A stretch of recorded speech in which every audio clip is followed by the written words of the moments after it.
ભગવાન શંકર કૃષ્ણ કથા કહે છે અને પાર્વતી કથા સાંભળે છે. ઊંઘ ના આવતી હોય એના માટેની અક્ષીર દવા આ કથા. બે ગોરી ખાવા છતાંય ઊંઘ ના આવે તો અડધો કલાક કથામાં જઈ આવવાનું, એટલે નિદ્રા સમાધિ સ્થિતિ 2 મિનિટનું જો કોઈ આવી જાય અને એ સારું કહેવાય. તો ભગવાનની કૃપા માનજો. 1 કલાક ઊંઘવાથી જે આરામ ન થાય એ 2 મિનિટની ઊંઘમાં પણ તમે ફ્રેશ બની જાઓ છો, સ્ફૂર્તિલા બની જાઓ છો. કારણ તમારું મન એકદમ શાંત થયું. ઊંઘ આવે ક્યારે?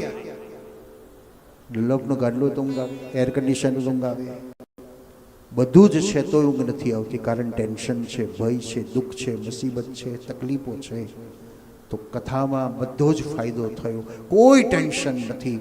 પંખો વગર, એસી વગર, ગાડલા વગર બેઠા બેઠા ઝૂકવું આવી જાય.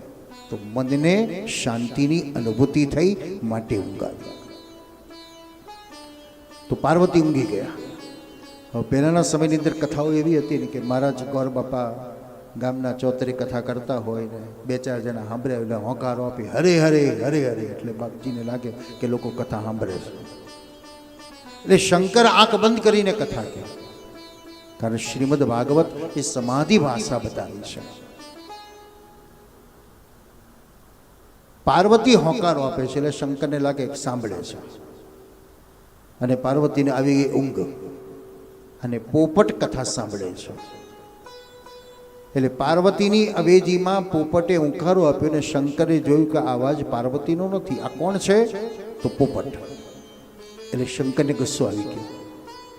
અહીં એક પ્રશ્ન થવો જોઈએ કે ભગવાનને ગુસ્સો આવે ખરો, પણ ગુસ્સાના કારણો અલગ અલગ હોય છે.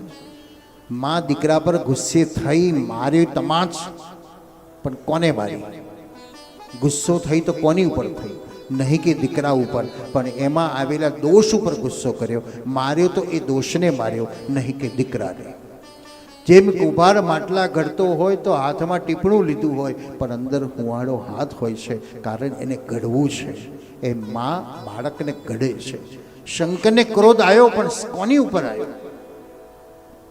કારણ શાસ્ત્ર કહે છે સત્તા, સંપત્તિ, શસ્ત્ર અને શાસ્ત્ર યોગ્ય વ્યક્તિના હાથમાં જવું જોઈએ. જો અયોગ્યના હાથમાં ગયું તો અર્થનો અનર્થ કરી નાખે. આજે ભાગવત એના કેટલાય અર્થના અનર્થ કરીને લોકોને સમજાવે છે. એનો મર્મ શું છે એ કહેતો નથી ને બાકીનું સામાન્ય જ્ઞાન વાંચી અને કહી દેશે. પણ એ પ્રભુએ લીલા કયા ભાવમાં કરી, કેવી રીતે કરી, શા માટે કરી એ એને ખબર નથી. એટલે વાંચ્યું સીધે સીધું. જેમ માએ દીકરીને કીધું બેટા રસોઈ બનાવતા શીખો, પણ દીકરી કે આજકાલ ચોપડીઓમાં બધું આવે જ છે ને. અને સાસરે ગઈને સાસુમાએ કીધું કે બનાવો રસોઈ ચલો. એટલે વહુને એમ કે કાજે નાજે થોડું રસોડમ જવાનું, હા બા બધું આવડે જ છે. અને બોલો શું બનાવું? અને સાસુ કીધું જાઓ રોટલા બનાવો. ખાલી એક મેં વાક્ય વાંચ્યું હતું કે એક સાસુમાં વહુને કહે કે વહુ એક એક ભીડો લૂછી લૂછી અને એક એકને ધીરે ધીરે સમારજો. વહુ એક એક ચોખ્ખો ધીરે ધીરે વીડી વીડીને કાંકરા બહાર કાઢજો. વહુ એક એક કામ કરજો. અને એક દાડો વહુએ કીધું સાસુમાને, સાસુમાં લો આજે તમે તૈયાર કરો, હું નાહવા જાઉં છું. અને સાસુમાં શાક સમારીને બેઠા, પણ વહુ આવીને 1 કલાક 2 કલાક બૂમ પાડી, વહુ ક્યાં ગઈ, શું કરે? એટલે વહુએ બાથરૂમમાં કીધું બા હું એક એક વાર ધોઉં છું, 3-4 કલાક થશે, તમે રસોઈ બનાવી દેજો. હવે બહુ ડાપણ કરવા જઈએ તો કોક વાર આપણી ઉપર આવી જાય.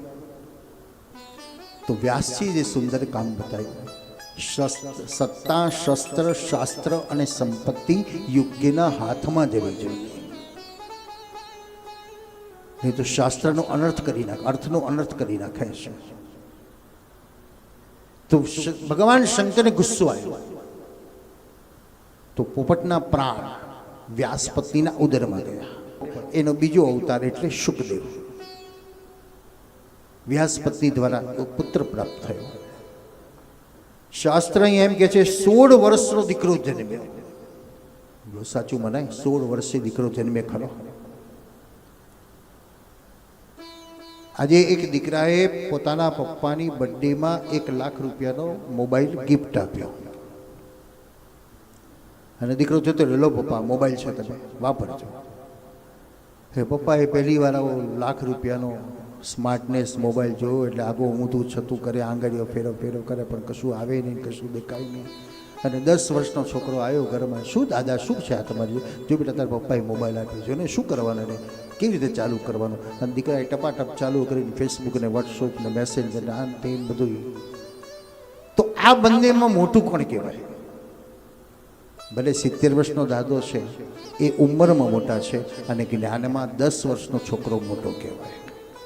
જે 70 વર્ષે જ્ઞાન નથી, આજે 80 વર્ષના મોબાઈલ વાપરવો છે એટલે છોકરાને પૂછવું પડે. નાના છોકરાને, મોટા છોકરાને તો ટાઈમ નથી એટલે નાનાને કહે બેટા મને શીખવાને, બેટા શીખો. તો આપણા કરતાં બુદ્ધિશાળી એ કહેવાય, જ્ઞાની એ કહેવાય, એટલે જ્ઞાનથી એ મોટો કહેવાય. તો સુખદેવજી મહારાજ જ્ઞાનથી મહાન છે.